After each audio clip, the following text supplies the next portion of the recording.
moi j'ai peut-être une petite question. À un moment, Pascal, tu as parlé des questions auxquelles on ne pouvait pas répondre, auxquelles la science ne pouvait pas répondre, et tu as reformulé différemment, et je ne sais pas si c'était exactement ce que tu voulais dire, sur ce sont des questions qui ne sont pas scientifiques, des questions auxquelles on ne peut pas répondre, auxquelles la science ne peut pas répondre à un moment donné. Mais du coup, ces questions, elles pourraient peut-être y répondre dans 20, 30 ans, 100. Alors elles deviendraient des questions qui sont scientifiques ou pas, en fait, est-ce qu'une question n'est pas scientifique à un instant donné, ou est-ce qu'une question peut ne jamais être scientifique? Alors oui, ça c'est une question difficile. A priori, cette question du déclenchement de l'événement n'a pas de réponse, puisque jusqu'à preuve du contraire, tant qu'on a eu des événements dans le passé, personne ne peut dire si cet événement précis s'est passé à cause du changement climatique ou non. En fait, de manière générale, on n'a pas suffisamment de recul sur les enregistrements météorologiques pour dire que quelque chose de très rare qui vient de se passer est lié au changement climatique ou non. Donc, je peux donner un exemple tout bête. Par exemple, si on joue au loto, la probabilité de gagner au loto est infime.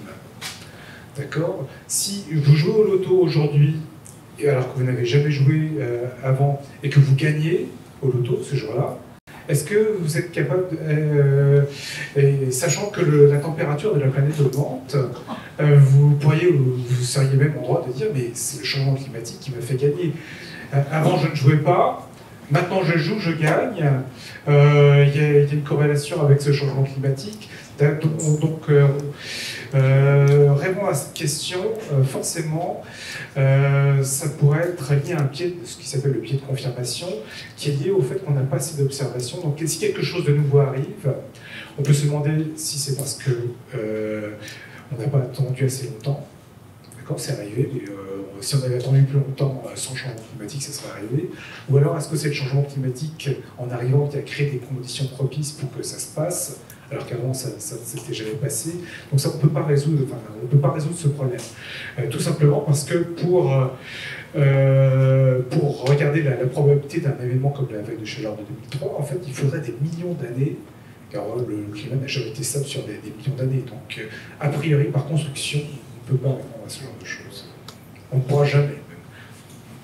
J'ai une question pour Hélène Guillemot. Vous avez dit que le consensus scientifique ne suffit pas à une action politique.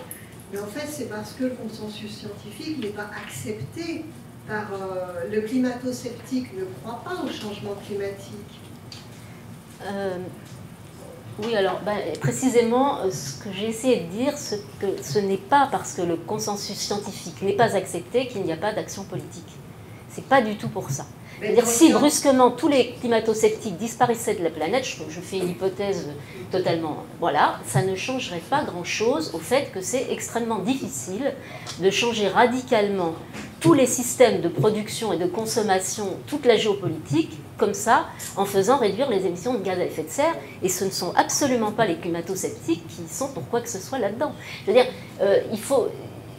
Cette idée selon laquelle, parce que les sciences font un diagnostic, immédiatement le monde va changer et les politiques vont s'en emparer et tout changer, c'est vraiment une vue de l'esprit qu'il faut se retirer. Ça ne veut pas dire du tout que ce n'est pas important, c'est essentiel et capital, mais c'est un peu plus compliqué que ça.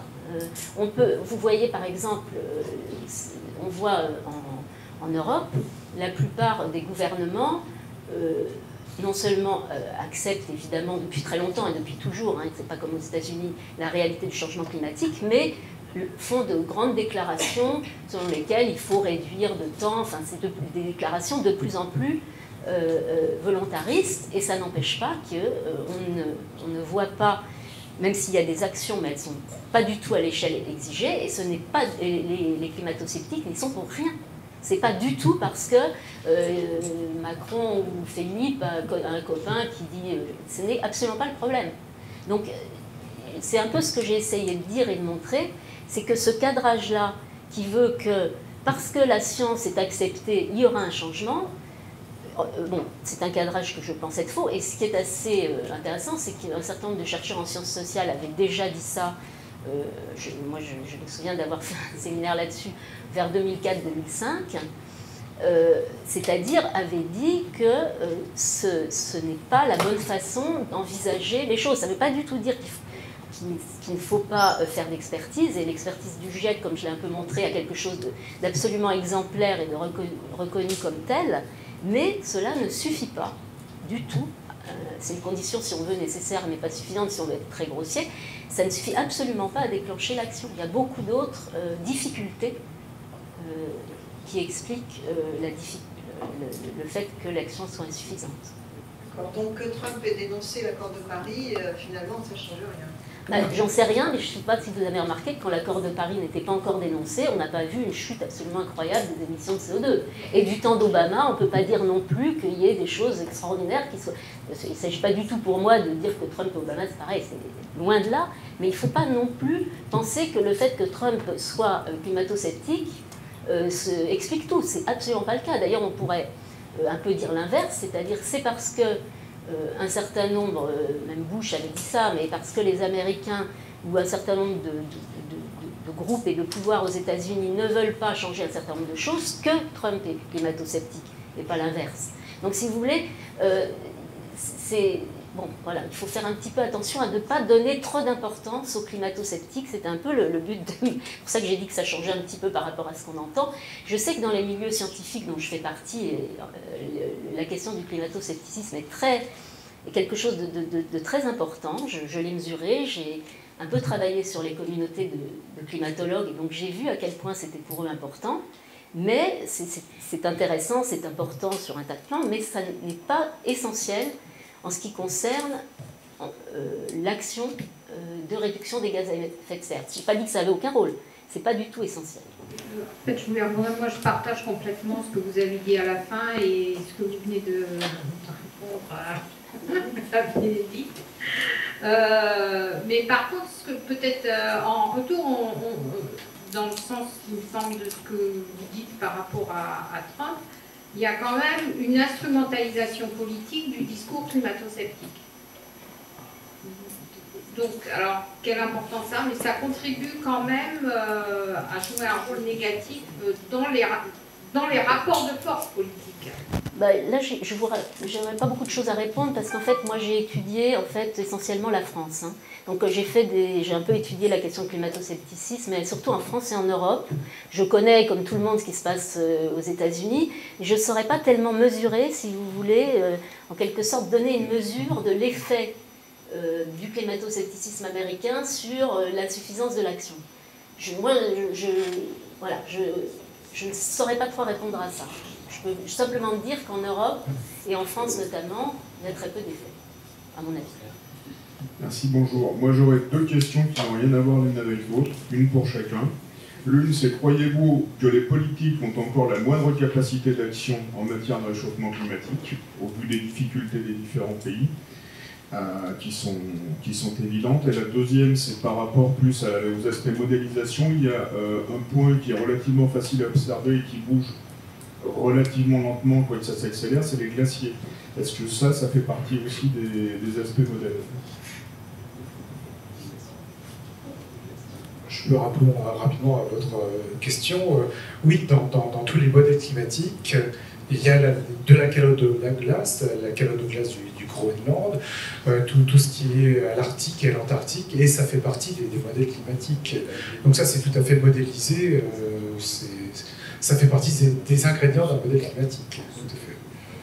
Ça a plein d'applications sur ce qui s'appelle l'albédo, sur les échanges de chaleur, donc c'est très très important à plein d'échelles de temps, parce que la prévision saisonnière et sur le long terme, même sur le niveau des océans. Donc il y a des observations satellites, il Il y a beaucoup de spécialistes, y compris un peu plus loin sur le plateau, qui font ce genre de choses. Oui, sur la capacité des politiques, moi j'ai pas grand-chose à dire. Je pense que oui, qu'il y a des actions possibles, et je ne suis pas une spécialiste de l'action politique, mais je ne suis pas non plus, je ne considère pas que rien n'est possible ou qu'ils n'ont aucun pouvoir. J'ai une question qui se rapporte encore au climato-scepticisme. On range souvent dans les climato-sceptiques les économistes qui font valoir que le problème principal, c'est de faire une bonne allocation de ressources. Quand on voit les sommes nécessaires dans les plans qui sont proposés pour arriver au seuil de 1,5 degré au fin du siècle, etc., on a le droit d'être impressionné sur le fait que les décisions sont prises avec une incertitude, effectivement, sur l'action possible. Et je crois que c'est dommage. Alors ça tient aussi au fait que il y a trop de spécialités nécessaires pour le climat et pour la Terre. Et faut-il écouter des spécialistes qui, chacun dans leur domaine, ont des raisons de douter, ou faut-il aller plus directement à l'action politique qui consiste à faire une bonne allocation de ressources, indépendamment donc des résultats scientifiques. Et puis alors une question annexe, vous avez parlé d'un modèle linéaire, on imagine bien qu'il puisse y avoir un modèle plus cybernétique en boucle, mais vous n'en avez pas parlé. Est-ce que vous avez une idée de ce qui pourrait être différent d'un modèle linéaire dans ce domaine? Oui, alors ce que je comprends, c'est que vous demandez si les économistes qui recommandent de ne pas avoir d'action importante mais d'une bonne allocation de ressources peuvent être rangés dans les climato-sceptiques ou enfin n'ont-ils pas ce même type de... Moi, j'ai tendance à avoir une définition assez restrictive des climato-sceptiques. Je ne considère pas que toutes... Enfin, voilà, ce sont les gens qui nient la réalité du changement climatique d'origine humaine. Voilà. Je ne considère pas que tous les gens qui disent qu'il ne faut pas agir beaucoup, etc., en sont, parce que sinon, je considère qu'ils s'inscrivent dans un autre type de débat, et un débat, effectivement, qu'on peut tout à fait critiquer leur position, mais on ne peut pas dire... Moi, je connais très mal les questions d'économie, je vous avoue, donc, mais on ne peut pas dire que Nordhaus est un climato-sceptique, alors que c'est le premier qui a fait des calculs sur l'économie du changement climatique. Certes, ce qu'il a dit a été beaucoup critiqué à juste titre, mais évidemment, il pense que le changement climatique est réel, sinon il n'aurait pas travaillé là-dessus. La deuxième question, c'était... Le modèle. Un modèle non linéaire. Ah oui, non, alors le modèle linéaire, alors je me suis aperçue là que j'aurais vraiment pas dû employer cette expression, parce que j'ai parlé d'abord des modèles de climat et ensuite du modèle linéaire, et j'espère que ça n'induit pas... C'est pas du tout la même chose. J'espère que ça n'induit pas de confusion avec ce mot modèle qui... Voilà. Donc, écoutez, non, le modèle linéaire, c'est donc un type de rapport entre science et politique qui a été bien étudié et qui est très fréquent. D'autres modèles, entre guillemets, de rapport, il y a le modèle de la coproduction, des choses cybernétiques, j'en vois pas trop. Là, en ce moment, effectivement, ce sur quoi beaucoup s'interrogent, y compris d'ailleurs chez les scientifiques, c'est quel type de relations ils doivent maintenant avoir avec les politiques. Par exemple, on parle beaucoup de participer aux solutions, etc. Donc on n'est plus dans le modèle où le scientifique donne ses résultats et le politique est supposé s'en emparer. On est dans un type d'interaction où les scientifiques travailleraient plus sur les solutions. Mais il n'y a pas de nom particulier sur ce type de modèle entre science et politique. Comme vous avez évoqué les évolutions du GIEC, et entre autres, vous avez dit, je trouve ça très intéressant, qu'il avait fallu distinguer les émissions de pays riches par rapport à l'Inde. Vous avez cité les rizières qui émettent du méthane, c'est ça, et donc cette distinction, le GIEC a été amené à la faire. J'imagine qu'au sein même des pays riches, il y a des disparités extraordinaires de ce point de vue-là. Est-ce que c'est également pris en compte, et comment ? Non, en fait, évidemment, les modèles ont continué. En fait, bon, je fais référence à un article qui a été qui a eu beaucoup d'écho de deux Indiens qui ont critiqué, non pas, encore une fois, les modèles, mais le fait qu'ils constituent l'outil principal, et que donc, constituant l'outil principal, ne sont pas pris en compte les dimensions sociales. Il Pour autant, les modèles sont restés pareils et on continue de faire des équivalents CO2 entre le méthane et le gaz carbonique. Et on ne fait pas dans les modèles de distinction entre les émissions des riches et les émissions des pauvres. Par contre, à d'autres endroits de la gouvernance climat, on a accordé beaucoup plus un rôle plus important aux pays en développement et aux pays pauvres. Et ce que vous dites, c'est-à-dire le différents types d'émissions et leur caractère plus ou moins nécessaire, ça c'est des choses qui sont pas étudiées, je pense, au niveau du GIEC, qui sont étudiées dans d'autres instances. Et quand il s'agit précisément de prendre des mesures, il faut évidemment tenir compte de ça. Hein. C'est-à-dire prendre en compte les aspects sociaux dans les mesures sur le changement climatique, mais ça ne se situe pas du tout au niveau des modèles. Je me permets Autant que je le sache. Une petite précision, c'est que, par exemple, pour l'accord de Paris, il y a eu des engagements des États à réduire chacun leurs émissions de gaz à effet de serre. Donc chaque État était individualisé, donc se promettait de réduire ses émissions de gaz à effet de serre en fonction de sa propre économie. Donc tous les États n'étaient pas jugés de manière égale. Et après, d'un point de vue, donc ça c'est un point de vue purement politique, et d'un point de vue scientifique, il y a beaucoup de campagnes de mesure du gaz carbonique, parce qu'on peut s'engager à faire quelque chose, mais il faut vérifier quelque part que les engagements sont tenus. Donc il y a des réseaux de mesure des gaz à effet de serre, pas seulement CO2, mais plein d'autres choses, à l'échelle de la planète, qui permettent, d'autres modèles de transport, de savoir qui a émis et combien pendant telle ou telle période de temps. Et donc il y a des rapports tous les ans qui font des inventaires pays par pays ou continent par continent pour savoir d'où vient, qui a émis des gaz à effet de serre. Et après, il peut, donc pour éventuellement, dans le futur, avoir des régimes de pénalité si on ne s'en tient pas à ces engagements. Les engagements sont liés aux États, évidemment. On ne peut pas empêcher des États comme l'Inde ou la Chine de se développer au même niveau que les États-Unis. Mais ils peuvent s'engager à réduire leur gaz à effet de serre. Oui, est-ce que le débat se résume à deux camps, je veux dire, les climato-sceptiques et les autres? Et est-ce qu'il n'y a pas en fait un tiers parti, et qui est peut-être le plus lourd?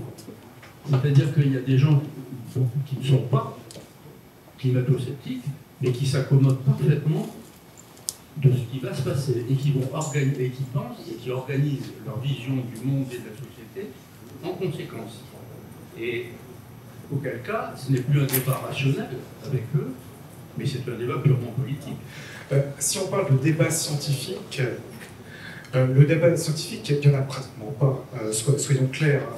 Si on compte les climato-sceptiques en France, ceux qui sont connus, il y en a moins que des doigts sur cette main. Et il a été prouvé à de multiples reprises que tous leurs arguments étaient faux. Ce qui n'empêche, donc on est dans une démocratie, les gens ont le droit de dire ce qu'ils veulent, sur la place publique, s'ils trouvent ça intéressant, mais ce n'est pas moi qui vais interrompre, qui vais me lever quand certains collègues géophysiciens parlent et disent des bêtises, parce qu'ils ont tout le monde a le droit de dire des bêtises, moi compris. Donc, mais il faut savoir que s'il y a moins de 5 climato-sceptiques connus en France, on parle de plusieurs centaines de climatologues, qui en font leur métier, qui publient des dizaines d'articles par an, et en particulier qui sont capables de dire que les climato-sceptiques, par inclusion avec des articles scientifiques, que ce qu'ils racontent est faux. Donc le débat scientifique est clos. Il n'y a pas de débat scientifique. Il peut y avoir un débat, disons, citoyen. C'est ce qui a marqué là. Hein. C'est-à-dire que ce débat citoyen, je l'accepte, puisque nous vivons en démocratie, tout le monde a le droit de s'exprimer. Mais pour moi, il faut distinguer un débat scientifique qui n'existe pas, ou qui existe de manière complètement artificielle dans la presse ou dans certains esprits, mais depuis quelques années, tous ces gens ont un impact quasi nul dans la communauté scientifique. Après, ils peuvent avoir une couverture médiatique sur laquelle je n'ai rien à dire, puisque je vous dis, on est dans une démocratie, tout le monde peut dire ce qu'il veut, y compris vous avez des bêtises. Non, mais quel est le poids de ceux qui s'en accommodent? Alors, après, il y a dans le poids de la décision. Alors, dans la plupart des choses que j'ai racontées, en fait, je ne fais même pas l'hypothèse de changement climatique. En fait, tout ce que je fais ne fait même pas l'hypothèse d'un changement climatique. Donc, personnellement, que je m'en accommode ou non, il se trouve que je sais par ailleurs qu'il y a un changement climatique, mais dans tout ce que j'ai montré, je n'ai même pas besoin de faire cette hypothèse. Après, dans le poids de la décision, alors doit-on réduire nos émissions de gaz à effet de serre? Doit-on vivre plus sobrement? Doit-on faire ceci ou cela? Je ne pense pas, je suis un peu comme Hélène, je ne pense pas que ce que disent les quelques climato-sceptiques ait une quelconque influence sur les décisions individuelles d'une majorité de gens. Les gens peuvent croire ou ne pas croire. Après, on peut décider que c'est mieux pour sa santé de vivre sobrement, puisque ça peut trier ses déchets, faire du vélo, comme je suis en vélo, faire plein de petites choses comme ça, a un impact très bénéfique sur ma santé, sur mon porte-monnaie. Et il se trouve aussi que ça a un impact sur l'environnement, et tant mieux. Donc ça, c'est ce qui s'appelle une mesure sans regret. Moi, je milite beaucoup pour des mesures sans regret, c'est-à-dire est-ce qu'on peut vivre plus sobrement, ce qui nous rendrait peut-être plus riches aussi, accessoirement, et finalement minimiser notre empreinte sur le climat lui-même, sur notre environnement, et complètement indépendant d'une hypothèse qu'on ferait sur le changement climatique. Je ne sais pas si j'étais clair, peut-être qu'Hélène a des propos plus clairs que moi. Non, moi ce que je comprends, c'est que vous dites, peut-être c'est pas ça, mais que certains peuvent avoir intérêt à certains changements. Et il y a un cas, alors on est complètement dans autre chose, mais il y a peut-être le cas, par exemple, des passages maritimes rendus possibles par la disparition des glaces en Antarctique ou dans l'hémisphère nord, par exemple. Mais bon... Donc il y a certaines transformations qui peuvent favoriser certains intérêts, mais enfin, voilà, ça reste, je n'en connais pas tellement plus là-dessus. D'ailleurs, j'en profite pour dire qu'il va y avoir un séminaire mardi prochain sur l'Arctique à l'ENS, dont je suis co-organisatrice, donc si vous voulez en savoir plus sur ce sujet, venez mardi à 14h à ce séminaire.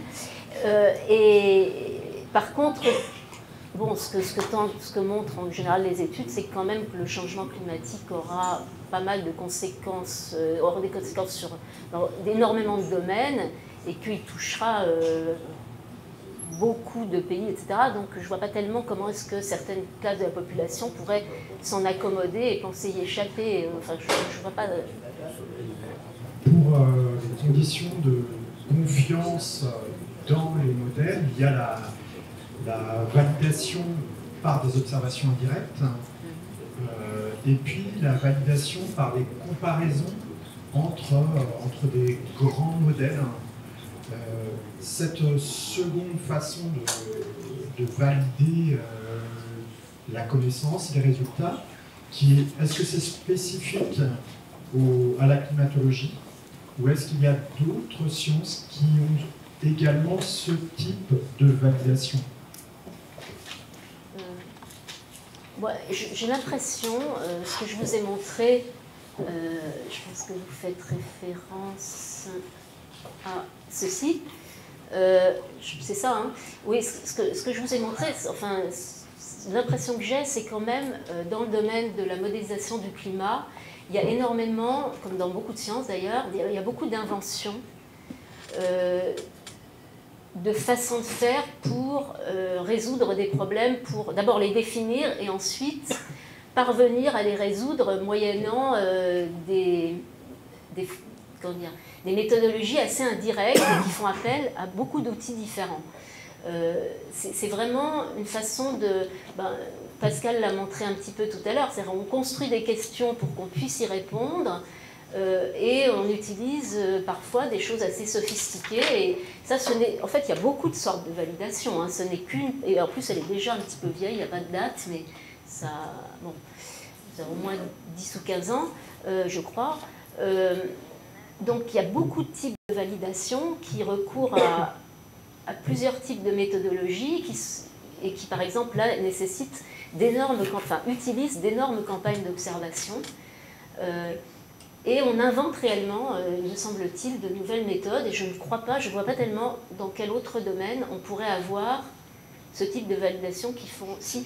Bon, alors... J'ai un exemple. Bon. En tête. Donc, je travaille beaucoup avec des collègues qui font la turbulence, enfin des gens qui font la physique théorique. Donc, quand on fait, les gens qui font la turbulence, je ne sais pas s'il y a des gens qui font la turbulence dans cette salle, donc il y a des expériences, disons, analogiques. Par exemple, en cuve tournante, on fait tourner une cuve avec un fluide, on met des petites billes et on regarde les mouvements des particules. Après, ça représente l'équation de Navier-Stokes, et pour lesquelles, en fait, on ne peut pas la résoudre exactement, donc on la résout de plusieurs manières. Donc on a un modèle mathématique, enfin, qui est l'équation de Navier-Stokes, le mouvement du fluide. On a cette cuve tournante qui est une représentation, et après on va chercher à comprendre certains phénomènes. Donc, par exemple, la cuve tournante, si on la chauffe en bas, et elle est froide en haut, donc on a des cellules de convection. Et il y a des modèles très simples qui permettent d'expliquer comment ces cellules de convection bougent dans un certain sens, par exemple. Donc c'est des modèles de Rayleigh-Bénard. Donc il y a des modèles qui ont un comportement chaotique, qui représentent ce genre de choses. Et donc ces modèles qui ont un très peu d'équations, en fait, peuvent représenter une forme de comportement macroscopique jusqu'à microscopique de ce problème assez complexe de turbulence. Donc en turbulence, on utilise cette hiérarchie de modèles très simples à très peu d'équations qui ont un comportement chaotique, sur lesquels on peut faire plein de calculs d'exponents de Diakoudos, des choses liées à la stabilité. Mais fondamentalement, on part d'un modèle qui a certes très peu d'équations, mais sur lesquelles on ne sait même pas s'il y a des solutions calculables. On a juste des expériences analogiques de cuve tournante ou Rayleigh-Bénard. Donc ça, c'est ce qu'il y a de plus proche de ce qu'on fait en climatologie. Et en climatologie, on s'est un peu inspiré de ce genre de choses. On a un modèle, disons, avec un comportement très complexe de turbulence, qu'on cherche à réduire à très peu d'équations pour lesquelles on sait faire un calcul de points fixes, d'exponents de Lyapunov ou de choses chaotiques, mais on essaie de valider quand même ce modèle très simple à l'aune de quelques critères que, Hélène, qui ressemblent un peu à ce qui est fait en climatologie. Donc en turbulence, je sais, il y a des gens qui font ça, je travaille avec ces gens très régulièrement. Merci. Donc, merci aux deux orateurs pour leur présentation et pour la réponse aux questions.